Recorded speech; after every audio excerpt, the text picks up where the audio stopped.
ప్రయత్నము ఖచ్చితంగా దేవుడు చూస్తున్నాడు. నేను కూడా చెప్తా, సింపుల్ మాట చెప్తా.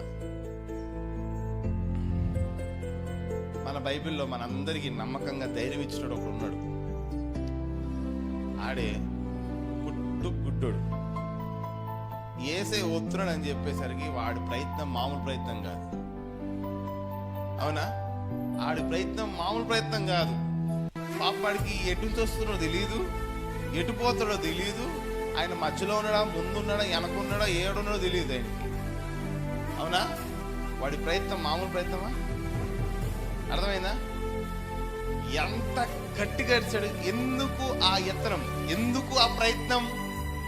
యేసయ్య చెవులో పడాలి, నా బతుకు మారాలి, నా కళ్ళు చూడాలి అనే వాడి ప్రయత్నము దేవుడు చూశాడు. ఆమెన్.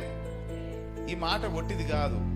నువ్వు కింద మీద పడుతున్నావు, తిట్లు పడుతున్నావు, అవమానాలు పడుతున్నావు, నిందలు పడుతున్నావు, షీ అంటున్నారు, తూ అంటున్నారు, ఏడుతున్నావు, రాత్రి ఎడుతున్నావు, పొద్దున ఎడుతున్నావు, లోపల ఎడుతున్నావు, బయట నవ్వుతున్నావు, రకరకాల చిత్రహింసలతో నువ్వు ఉన్నావు. కానీ ప్రయత్నం చేస్తున్నావు, లెగటానికి, మారటానికి, విజయము చూడటానికి ప్రయత్నం చేస్తున్నావు. దేవుని చెయ్యి, దేవుని హస్తం నీ ముందుగా నిలబడుతుందండి. ఆమేన్. అర్థమవుతుందా? ఆ గుడ్డోడు ఎట్టు పడితే ఎక్కడ దొరుకుతాడో తెలియదు, కానీ ఏదో ఒక మూలలో, ఏదో ఒక సందు దగ్గర గట్టిగా నిలబడి, దావీదు కుమారుడైన యేసు నన్ను కనికరించాయి. కనికరం ఉందా దాంట్లో? నేమి ఇప్పుడు ఏమన్నాడు? మా యత్నము, ప్రయత్నము సఫలమవుతుంది. ఎలా? కనికరము గల హస్తము. నువ్వు దేవుడి కోసం, గుడ్డోడు దేవుడిని కలవటానికి ప్రయత్నం చేశాడా లేదా? ఏసని ప్రయత్నం చేశాడా లేదా? ఈరోజు నువ్వు వీడ కూర్చున్నావు అని అంటే నువ్వు ఏదో ప్రయత్నం చేయడానికి కూర్చున్నావు. అవునా కదా?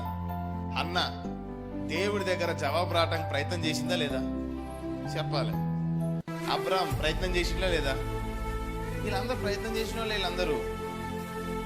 సో నీ ప్రయత్నము వ్యర్థము కాదు, నీ ప్రయత్నము సఫలమవుతుంది.